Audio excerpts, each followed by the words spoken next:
Muito bem. Aristóteles, o naturalista.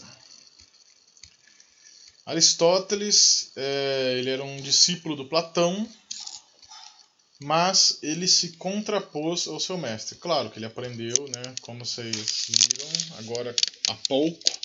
O Platão ele sabia, né, integrou de certa forma todo o conhecimento anterior dele, fez a sua própria proposta, né, de sistema de pensamento. O Aristóteles se valeu disso, mas deu um passo além do Platão e, de certa forma, oposto. Né? Ele tem alguns posicionamentos, aí, alguns pontos de vista opostos ao Platão. Os pontos de vista centrais do Aristóteles são opostos ao Platão, que é principalmente a questão da concepção da realidade. Né? Bom, então, se o Platão considera que a nossa realidade está ligada a dois mundos, né, a realidade das coisas está ligada a dois mundos, um mundo sensível e um mundo suprassensível, o Aristóteles, e que a verdade verdadeira, né, estaria no mundo suprassensível, o mundo que a gente não acessa pelos sentidos, o Aristóteles vai dizer o contrário, que é justamente pelos sentidos e só por eles, aliás, não só por eles, mas que eles são peça fundamental para a construção de conhecimento. Vou ler aqui o que está escrito. Considera a necessidade dos sentidos ou observação para a construção de conhecimentos. Não sei por que a construção está tão grande aqui. Mas deixa. Para a construção de conhecimentos. Conhecimento empírico. Essa palavra empírico, empiria, significa experiência. Empírico é igual... Nossa, perdi o sinal de igual, gente. Achei. Igual experiência.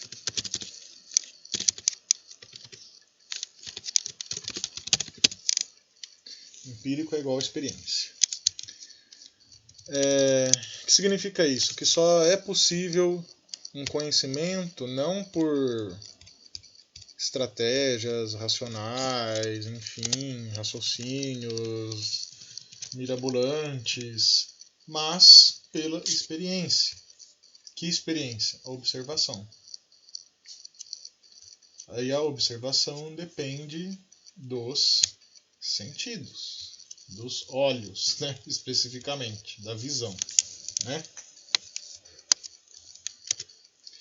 E como reconhece que os sentidos podem ser ilusórios, então assim, ele não vai negar que os sentidos nos enganam, né? Mas ele vai considerar que sem eles a gente não consegue construir conhecimento, não tem experiência sem os sentidos. Né? Como reconhece que os sentidos podem ser ilusórios, considera imprescindível a necessidade de um método de pensamento e ou investigação. Por conta disso, é reconhecido como o precursor do pensamento e do método científico. Exatamente. O Aristóteles ele foi o naturalista por quê? Porque ele fez vários tratados sobre o mundo. Vamos dizer assim, ele foi um grande catalogador das coisas. Foi organizando as coisas do mundo segundo categorias. Né? Foi organizando essas coisas. E isso é parte do método que ele construiu, né? De construção de conhecimento. Por isso que eu coloquei, né, o naturalista. E também por conta que ele valoriza muito a questão da observação e o conhecimento empírico, né, a experiência. Né, então, o Aristóteles ele considera que existem coisas, vamos chamar de coisas, que estão para além dos nossos sentidos, que não é porque a gente não vê, não sente e tal, que elas não são reais. Essas coisas, e que até organizaria, né, a matéria, né, seria a forma. Então, assim, a matéria existe e a matéria ela adquire determinadas formas. Então, existe uma forma de fato reguladora da matéria. E essa forma, antes de ser matéria, ela, antes de se manifestar na matéria, ela existe em potência. E quando ela se manifesta na matéria, ela só pode se manifestar na matéria pelo ato. Então, o André Torres coloca uma metáfora para ilustrar esse pensamento, que é a metáfora da semente. A semente, ela tem o potencial de se transformar em uma árvore gigante. A semente é uma árvore em potência.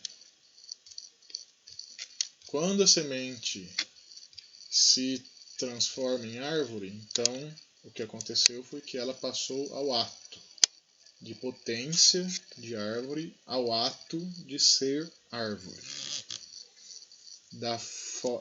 Então, a matéria da semente se organizou na forma de árvore através do ato. E quando ela se organiza na forma de árvore, essa forma ela é material, né? A forma da árvore existe na semente em potência, né? E quando ela passa ao ato, então essa forma torna-se matéria, né? Se materializa. A gente podemos pensar em vocês, meus amores. Vocês não são psicólogos ainda, não são profissionais, mas vocês são profissionais de psicologia em potência. Vocês têm o potencial de serem psicólogos, o potencial de serem o que vocês quiserem. Vamos pensar, se for na carreira acadêmica, vocês têm potencial de ser doutor, de ser livre docente, vocês têm potencial de ser, se for para o meio corporativo, vocês têm potencial de ser CEO. Todos têm, sem exceção. Mas, por enquanto, essa forma está em potência. Daqui 5 anos, 10, aí essa potência vai se transformar em ato, né? Aí daqui 5, 10 anos vocês não serão mais estudantes de psicologia. Vocês serão psicólogos clínicos, pesquisadores, professores, psicólogo organizacional, psicólogo social, psicólogo escolar. Aí já vai estar em ato e não mais em potência. Certo, meus baby sharks? Dúvidas? Usem os comentários e a gente vai respondendo conforme for possível. Aí, um ponto que interessa mais a nós, os psicólogos, é que o Aristóteles escreveu um livro que é o Tratado sobre a Alma. Mas a concepção da alma, tanto para o Aristóteles quanto para os anteriores dele também, né, não é essa ideia nossa que a gente tem assim de, como que eu posso dizer, de um fantasma, né? A alma é como se fosse um fantasma, né? Às vezes em filme, essas coisas, como se a alma é tipo assim, um fantasma, né? Uma coisa meio assim. A concepção de alma para os gregos, né, isso inclui o Aristóteles, é aquilo que anima, que dá vida aos seres, né, o sopro vital. Inclusive as plantas. Então, para o Aristóteles, as plantas também tinham alma. As plantas, os animais. Alma no sentido que são vivos, que existe um espírito, um sopro vital, alguma coisa ali que faz esse ser viver. O que confere a qualidade de ser vivo seria a alma, né? A alma seria algo que todos os seres vivos teriam, né? É aquilo que dá vida aos seres, né? Por isso essa ideia do sopro vital. O sopro vital é uma coisa que alguns gregos colocam também, né? Tem uns que consideram o ar, ou se a gente pensar os pré-socráticos, né? Tem uns que consideram o ar o elemento mais importante porque é pelo ar que a gente receberia a vida, enfim, e quando a gente morre a gente para de respirar. E é uma referência um pouco bíblica também, né? Porque se a gente pegar lá o Gênesis, né, fala que Deus soprou o sopro da vida, né, no barro, e aí na criação do homem, né, soprou o sopro da vida no barro, e aí o que antes era uma estátua de barro, aí, de argila, se transformou num ser humano, né, deu vida, né, esse sopro vital. Então a ideia de alma é o sopro vital, é o que dá vida aos seres, né? E aí os temas que o Aristóteles trata nesse tratado, que eu não li, mas que eu morro de vontade, um dia eu vou ler, quem sabe, ele vai falar sobre os sentidos, as sensações, a memória, a associação, o sono e a insônia, que são temas que até hoje a gente estuda na psicologia, né? Sentidos, sensações, memórias, sono, insônia. Deve falar de muito mais coisa que até hoje a gente estuda na psicologia. E as potências da alma, aí eu acabei dando exemplo, mas está aqui também, né, no slide, né? As potências da alma transformam-se em ato através da educação e das experiências.